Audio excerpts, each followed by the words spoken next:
आंखें खोलने की एक क्रिया का नाम है स्वप्न। लेकिन गुरुजी जैसे आज कुछ दिन में चर्चा की, जैसे कल चर्चा की कि आज दरबार आना है, तो गुरुजी रात में ही स्वप्न आ गया कि दरबार जा रहे हैं, रास्ते में एक्सीडेंट हो जाएगा, इस तरह का गुरुजी नकारात्मक स्वप्न इनको बहुत ज्यादा ठीक, एक्सीडेंट हुआ? बच गया, एक्सीडेंट हुआ? बच गया। नहीं, बच नहीं गया। रोज ही मरते बचता आदमी। हुआ एक्सीडेंट? नहीं हुआ। तो ये तो स्वप्न है। आप जो सुन दिन में बनाओगे दिमाग, ऐसा ना हो कि जाए रास्ते में कहीं एक्सीडेंट हो जाए कोई, कि सोच आपकी जो सोच बनाते जाओगे, जो स्मृति आप स्वयं तैयार करते जाओगे। मैंने तो सारी स्मृतियां हटा दी, खत्म कर दी। अब आप भी तो जीवन हो, दूसरे जीवन की तो स्मृतियां हटा दी हमने, आपकी भी गंदी हटा दी हमने। इसीलिए आप आंख बंद करके देखोगे, एक भी निगेटिव थॉट्स आपको नहीं आएगा। अभी हमने आपको क्लीन किया है। हमें नहीं आता है। नहीं आते? नहीं, उन्हें भी नहीं आएंगे, उन्हें भी नहीं आ रहा इस समय। लेकिन अब आप कोई निगेटिव थॉट्स लेके सोचने बैठ जाओ, ऐसा ना हो, ऐसा हो जाए, ऐसा ना हो, ऐसा हो जाए, तो बनने लगे आपके थॉट्स। फिर आपने इकट्ठा कर लिया कूड़े का ढेर। आप समझ रहे हैं? फिर वो स्मृति क्या करेगी? स्वप्न दिखाएगी, ऐसा हो गया, एक्सीडेंट हो गया, वो मर गए, वो कूद गए, वो भाग गए। तो ऐसे करके आप धीरे धीरे निगेटिविटी इकट्ठा करते हो।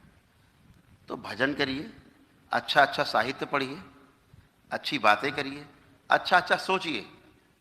भाई सोचना ही तो है, तो खराब क्यों सोचा जाए, अच्छा सोचा जाए। बोले कि सज्जन जा रहे थे, तो अपने घर के दरवाजे में एक सज्जन हाथ में ऐसे हथेली करे बैठे थे, ऐसे हथेली करे और कुछ ऐसे ऐसे खा रहे थे ऐसे। तो सज्जन निकले, उन्होंने कहा भैया क्या खा रहे हो हथेली में, दिख तो रहा नहीं, खा क्या रहे हो? बोले कुछ नहीं, हम तो वो गुड़ खा रहे हैं। तो बोले गुड़ तो है नहीं हथेली में। बोले झूठ मूठ का खा रहे हैं गुड़। तो उन्होंने कहा भैया अगर झूठ मूठ का ही खा रहे हो, गुड़ खा रहे हो, तो रसगुल्ला खाओ।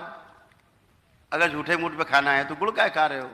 फिर तो रसगुल्ला खाओ, गुलाब जामुन खाओ, कुछ कलाकंद खाओ, अच्छी चीज खाओ, तो झूठे मूठ के खाना है।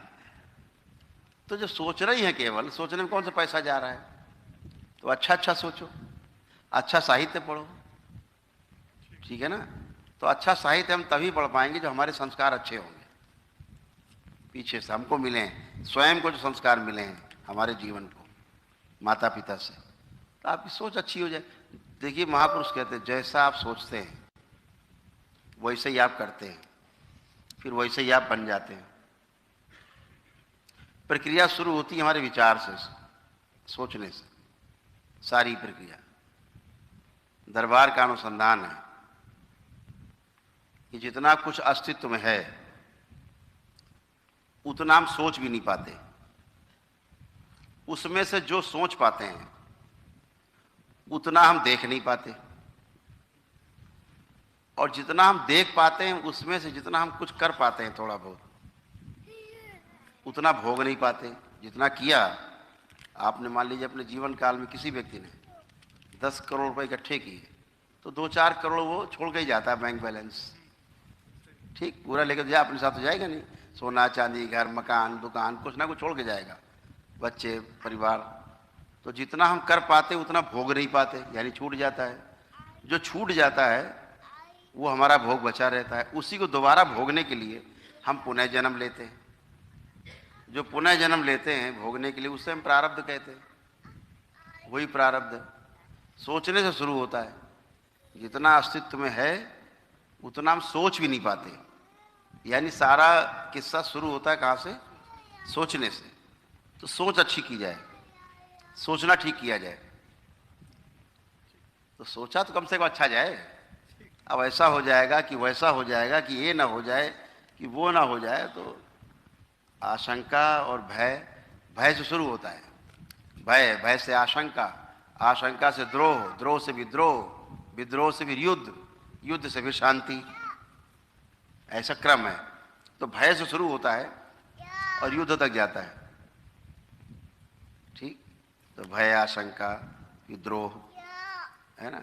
द्रोह का मतलब यही होता है, सोचना एक दूसरे के प्रति, है ना? ऐसे।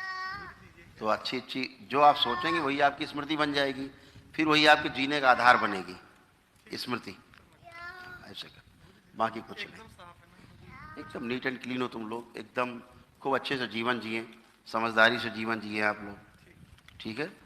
आईआईटी में जो हम लोगों के वर्कशॉप होते हैं, कभी यहाँ लगेंगे दरबार में, ये कोरोना के कारण नहीं लग पाया, नहीं आप सब लोगों के परिवारों का एक शिविर होता है, सब लोग यहाँ से अच्छे होने के बाद आपका जो जीवन स्वयं का जीवन बचता है शरीर के साथ, उसको प्रशिक्षण की आवश्यकता है, उसको एक प्रशिक्षण मिले, उसके लिए एक वर्कशॉप है एक प्रॉपर।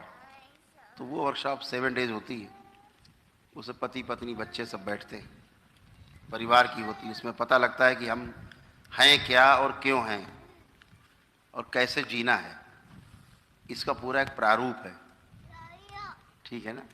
दिल्ली में हमारे जो साथी लोग हैं चलाते हैं, जो आप गवर्नमेंट में है, डिप्टी चीफ मिनिस्टर हैं मनीष सिसोदिया, हमारे गुरु भाई हैं, तो वो सब लोग वहाँ मिल के, तमाम लोग विधायक हैं वहाँ दिल्ली गवर्नमेंट अपने से गुरु भाई हैं, तो वो सब मिल करके एक वर्कशॉप चलाते हैं, हर 2 महीने में एक वर्कशॉप होती है। तो यहाँ भी प्रोग्राम बना है कि वर्कशॉप चले। गुरु जी इस साल जो गुरु दीक्षा कार्यक्रम होगा गुरु जी, वो 24 जुलाई से 24 कैसे जुलाई। होगा गुरु जी? हमको एनआरआई डेज पूरे करने होते हैं, तो 184, तो गुरु जी कॉल आ रही है, हम टाल रहे हैं गुरु दीक्षा की वजह से। गुरु जी मिल जाए तो आनंद ही आनंद है। कोई बात नहीं, हमको गुरु जी 30 जुलाई से 24 सितंबर इसके बीच में जहाज ज्वाइन कर लेंगे तो हमारा एनआरआई हो जाएगा, तो हमें मिल जाएगा जहाज। चिंता मत करो, दीक्षा कार्यक्रम बहुत अब्रॉड होगा, पूरा ऑनलाइन भी दीक्षा होगी, आप परेशान ना हो, समझ रहे हो।